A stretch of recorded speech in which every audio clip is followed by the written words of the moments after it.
नमस्कार दोस्तों, स्वागत है आपका हमारे YouTube चैनल द अर्थ में। दोस्तों अपन बात कर रहे थे प्राथमिक व्यवसायों के बारे में। दोस्तों प्राथमिक व्यवसाय में अपन ने संग्रहण, आखेट, मछली पकड़ना, पशुचारण, कृषि, इन बिंदुओं के बारे में, इन क्रियाकलापों के बारे में अपन ने बात कर ली थी। इन क्रियाकलापों के यहां तक अपन ने क्या कर ली थी, बात कर ली थी। आज अपन बात करेंगे लकड़ी काटना, यानी लकड़ी काटने का जो व्यवसाय है प्राथमिक क्रियाकलापों के द्वारा किन क्षेत्रों में मुख्यतः यह किया जाता है, किस प्रकार किया जाता है, इसके बारे में अपन आज बात करने वाले हैं। दोस्तों अगर आपको हमारा वीडियो पसंद आए तो ज्यादा से ज्यादा लाइक, शेयर तथा सब्सक्राइब जरूर करें। दोस्तों लकड़ी काटना मानव का प्रमुख प्राथमिक व्यवसाय है, मतलब मानव के प्रमुख प्राथमिक व्यवसाय में लकड़ी काटना भी एक महत्वपूर्ण व्यवसाय है। इस व्यवसाय में अन्य व्यवसायों की तरह ही महत्वपूर्ण बदलाव समय के साथ साथ आते गए हैं। मतलब समय के साथ हर चीज में, हर व्यापार में देख लो, जैसे प्रकृति में देख लो, जैसे मनुष्य के रहन सहन में देख लो या मनुष्य के स्वभाव में देख लो, समय के साथ सब में क्या आया है, परिवर्तन आया है। जिस प्रकार हर चीज में परिवर्तन आया तो संभव सी बात है लकड़ी काटना, इस जो व्यवसाय है इसमें भी क्या आया, समय के साथ महत्वपूर्ण परिवर्तन आए होंगे। दोस्तों इसमें जो प्रमुख कार्यों में लकड़ी काटना व उनके क्या बनाना होते हैं, लट्ठे बनाना होते हैं, लकड़ियों के लट्ठे बनाना होता है। उष्णकटिबंधीय क्षेत्रों में लकड़ी काटने का कार्य प्राथमिक व्यवसाय में शामिल किया जाता है, यानी लकड़ी काटने का जो व्यवसाय है वह प्राथमिक क्रियाकलापों में शामिल किया जाता है। अगर उष्णकटिबंधीय क्षेत्रों की बात करें, उष्ण कटिबंधीय क्षेत्रों में प्राथमिक व्यवसायों में इसको क्या किया जाता है, शामिल किया जाता है। और इसमें क्या किया जाता है, लकड़ी काटी जाती है तथा उनके लट्ठे बनाए जाते हैं। दोस्तों शीतोष्ण कटिबंधीय क्षेत्रों की अगर अपन बात करते हैं तो यह कार्य बड़े व्यापारिक स्तर पर यहाँ किया जाता है। शीतोष्ण कटिबंधीय क्षेत्र मतलब ठंडे जो क्षेत्र होते हैं उन क्षेत्रों में यह जो कार्य है वह वृहद स्तर पर किया जाता है, वृहद या व्यापारिक रूप में किया जाता है। किसमें, व्यापारिक रूप से, व्यापारिक रूप में यह कार्य शीतोष्ण कटिबंधीय क्षेत्रों में किया जाता है। कागज व फर्नीचर उद्योग इसी व्यवसाय पर क्या होते हैं, निर्भर होते हैं। किसमें व्यवसाय पे, लकड़ी काटने पर। कौन कौन सा, कागज तथा फर्नीचर उद्योग इसी व्यवसाय पर क्या रहते हैं, निर्भर रहते हैं। अगर व्यापारिक स्तर पर लकड़ी काटने का कार्य है वह विश्व के कौन कौन से देशों में किया जाता है, यानी व्यापारिक जो स्तर है उस स्तर पर विश्व के कौन कौन से ऐसे देश हैं जहां लकड़ी काटने का जो कार्य है वह बड़े स्तर या व्यापारिक स्तर पर किया जाता है, तो वे देश है दोस्तों Canada, Canada, Norway, Finland. Canada, Norway, Finland और यूएसए ये प्रमुख देश हैं जहां पर लकड़ी काटने का कार्य बड़े स्तर पर किया जाता है। एक महत्वपूर्ण बात आपको मैं बताता हूं दोस्तों, कनाडा देश विश्व का ऐसा देश है जिसको विकसित बनाने का जो कार्य है वह किस व्यवसाय ने किया है, लकड़ी काटने के व्यवसाय ने इस राष्ट्र को क्या बना दिया है, विकसित राष्ट्रों की श्रेणी में शामिल कर दिया है। तो ध्यान में रखना, कनाडा जो देश है वह विकसित किस कारण बना है, किस व्यवसाय से बना है, तो उसका श्रेय जाता है लकड़ी काटने को। तो कनाडा, नॉर्वे, फिनलैंड तथा यूएसए में यह जो है वह व्यापारिक स्तर पर यह लकड़ी काटने का जो कार्य है वह किए जाते हैं।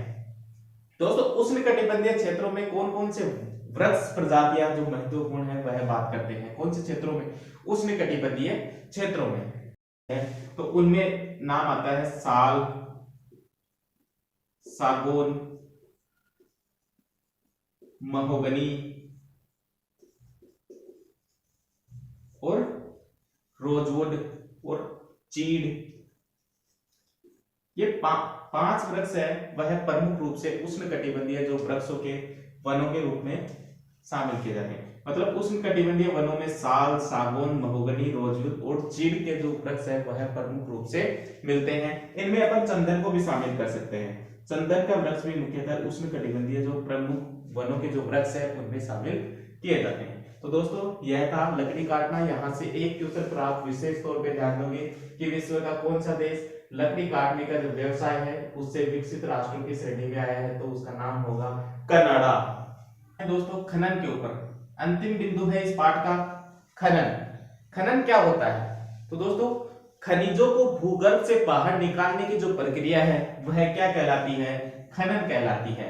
खनिजों को भूगर्भ से बाहर निकालने की जो प्रक्रिया है वह खनन कहलाती है। अब बात करते हैं खनन को प्रभावित करने वाले कारकों की, कि कौन कौन से ऐसे कारक हैं जो खनन को प्रभावित करते हैं। तो खनन को प्रभावित करने वाले कारकों में सबसे पहले आता है प्राकृतिक दशाएं। दोस्तों प्राकृतिक दशाओं के अंतर्गत खनिज भंडारों की जो स्थिति है, खनिजों की जो श्रेणी है, मात्रा, प्रकार, संपन्नता एवं बाजार क्षेत्र की समीपता होती है, उसको इसके अंतर्गत क्या करते हैं? शामिल करते हैं। किसको? इसके अंतर्गत खनिज भंडारों की स्थिति, खनिजों की श्रेणी, खनिजों की मात्रा, खनिजों के प्रकार और खनिजों की संपन्नता आदि को इसके अंतर्गत क्या करते हैं? सम्मिलित करते हैं। मतलब खनिज की स्थिति किस प्रकार की है, कितनी मात्रा में वहां खनिजों का भंडार है, कौन सी श्रेणी के हैं, कौन सी कोटि का वहां खनिज पाया जाता है, कितनी मात्रा में पाया जाता है, कौन कौन से प्रकारों में है और कितना संपन्न है। इन सभी की जो सभी बातें हैं वह डिपेंड करती है प्राकृतिक दशाओं के ऊपर। यानी प्राकृतिक दशा के आधार पर अपन पता चलते हैं कि कैसी स्थिति है, कैसी श्रेणी है, कितनी मात्रा में है, कौन कौन से प्रकार है और वह कितनी संपन्नता अपने आप में लिए हुए हैं। दूसरा जो कारक है वह है मानवीय कारक।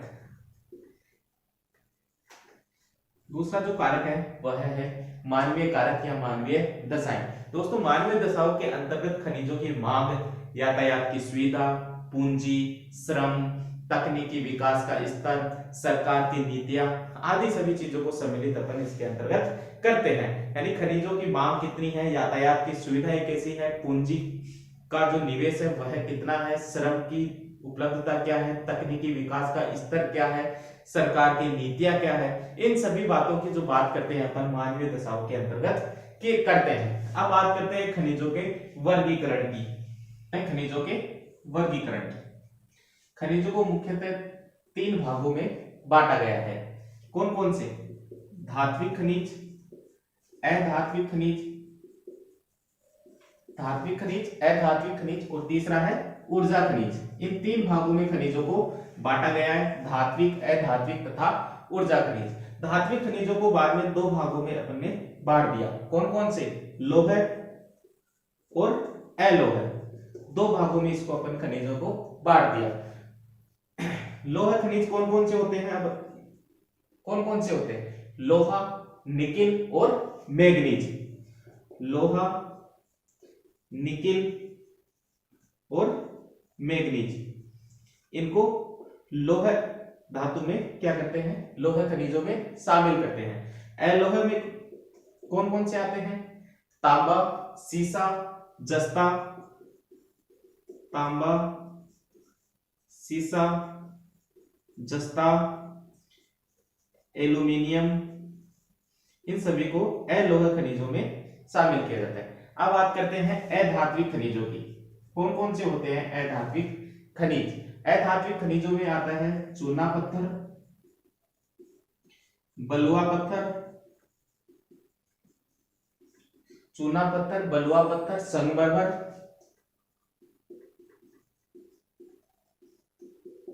नमक, संगमरमर, नमक, अभ्रक,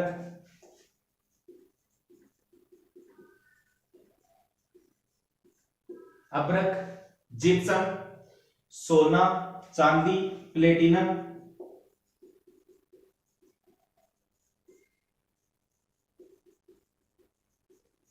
ये सभी क्या है? अधात्विक खनिज है। अब ऊर्जा खनिजों की बात करते हैं तो ऊर्जा खनिजों में मुख्यतः आता है कोयला, पेट्रोलियम तथा प्राकृतिक गैस। इन तीनों को ऊर्जा खनिजों में शामिल करते हैं। खनिजों को 3 भागों में बांटा, धात्विक खनिज, अधात्विक खनिज तथा ऊर्जा खनिज। धात्विक खनिज कौन से होते हैं? ऐसे खनिज जिनमें धातु के अंश पाए जाते हों क्या कहलाते हैं? धात्विक खनिज कहलाते हैं। ऐसे खनिज जिसमें धातु के अंश नहीं पाए जाते अधात्विक खनिज कहलाते हैं। ऐसे खनिज जिनके उपयोग से ऊर्जा या ऊष्मा की प्राप्ति होती हो ऊर्जा खनिज कहलाते हैं। धात्विक खनिजों को दो भागों में बांटा है, लौह तथा अलोह। ऐसे खनिज जिसमें लोहे के अंश पाए जाते हो लौह खनिज कहलाते हैं। ऐसे खनिज जिनमें लोहे के अंश नहीं पाए जाते कौन से होते हैं? अलोह खनिज होते हैं। लौह खनिजों के उदाहरण है उनमें अपन शामिल करते हैं लोहा, निकिल और मैग्नीज को। अलोह में शामिल करते हैं तांबा, सीसा, जस्ता और एल्यूमिनियम। अधात्विक खनिजों में चूना पत्थर, बलुआ पत्थर, संगमरमर, नमक, अभ्रक, जिप्सम, सोना, चांदी तथा प्लेटिनम। और ऊर्जा खनिजों के उदाहरण में कोयला, पेट्रोलियम तथा प्राकृतिक गैस। तो ये था खनिजों का वर्गीकरण। अब बात करते हैं खनिजों के वितरण की। खनिजों का वितरण दोस्तों, खनिजों के जो संबंध है वह मुख्य रूप से किससे होता है? अनेक प्रकार की चट्टानों से होता है। ये चट्टानें मुख्यतः तीन प्रकार की चट्टानें होती है, आग्नेय चट्टानें, अवसादी चट्टानें तथा कायांतरित चट्टानें। इन तीन चट्टानों से मुख्यतः किसका संबंध होता है? खनिजों का संबंध होता है। मतलब इन्हीं चट्टानों में मुख्य रूप से ये खनिज पाए जाते हैं। तो पहले बात करते हैं आग्नेय चट्टानों की। तीन प्रकार की चट्टानें, आग्नेय, अवसादी और कायांतरित। इन तीन चट्टानों के बारे में अपन बात कर लेते हैं। आग्नेय चट्टानों का निर्माण कैसे हुआ? ज्वालामुखी से जो लावा निकला वह लावा विस्तृत क्षेत्र में फैल गया और ठंडा होकर क्या हो गया? जमा हो गया और विस्तृत चट्टान के रूप में वह जम जाता है। इससे आग्नेय चट्टानों का क्या होता है? निर्माण होता है। आग्नेय चट्टानों में मुख्य रूप से सोना, चांदी, प्लेटिनम,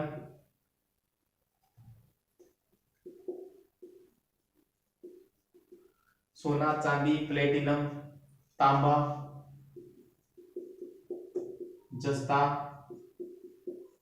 मैग्नीज, अभ्रक, गंधक, ये सभी खनिज आग्नेय चट्टानों में मिलते हैं। अवसादी चट्टानों में मुख्यतः कोयला, पेट्रोलियम और प्राकृतिक गैस इनकी प्राप्ति होती है। इसके साथ साथ जो रॉक फॉस्फेट है, रॉक फॉस्फेट, इन सब की प्राप्ति अवसादी चट्टानों से होती है। अगर क्वेश्चन पूछ लिया जाए कि पेट्रोलियम का जो उत्पादन है वह कौन सी चट्टानों से किया जाता है, तो आंसर क्या होगा? अवसादी चट्टानों से। अवसादी चट्टानों का जब रूप परिवर्तित हुआ तो कौन सी चट्टानों का विकास हुआ? कायांतरित चट्टानों का विकास हुआ। कायांतरित चट्टानों में मुख्यतः ग्रेफाइट, हीरा तथा संगमरमर को शामिल करते हैं। कौन कौन से? हीरा, ग्रेफाइट तथा संगमरमर। बात करते हैं खनिजों का सर्वाधिक उत्पादन करने वाले देश। खनिजों का सर्वाधिक उत्पादन करने वाले देश, यानी खनिजों का सर्वाधिक उत्पादन कौन कौन से देश विश्व के करते हैं? तो खनिजों का जो सर्वाधिक उत्पादन है वह सर्वाधिक करता है यूएसए, लगभग 34.1%, 34.1%। दूसरा है रूस, रूस लगभग करता है 10.5%। और तीसरा है इंग्लैंड और चौथा है भारत। भारत लगभग करता है उत्पादित 1% के आसपास करता है, 1.03%। तो ये विश्व के 4 प्रमुख देश हैं जो सर्वाधिक खनिजों का क्या करते हैं? उत्पादन करते हैं। पहला यूएसए 34.1%, दूसरा रूस 10.5%, तीसरा इंग्लैंड और चौथा भारत लगभग 1%। इंग्लैंड भी लगभग रूस के बराबर ही खनिजों का है वह उत्पादन करता है, लगभग 10.5%। 10.5%, दोनों लगभग बराबर उत्पादित करते हैं खनिजों का।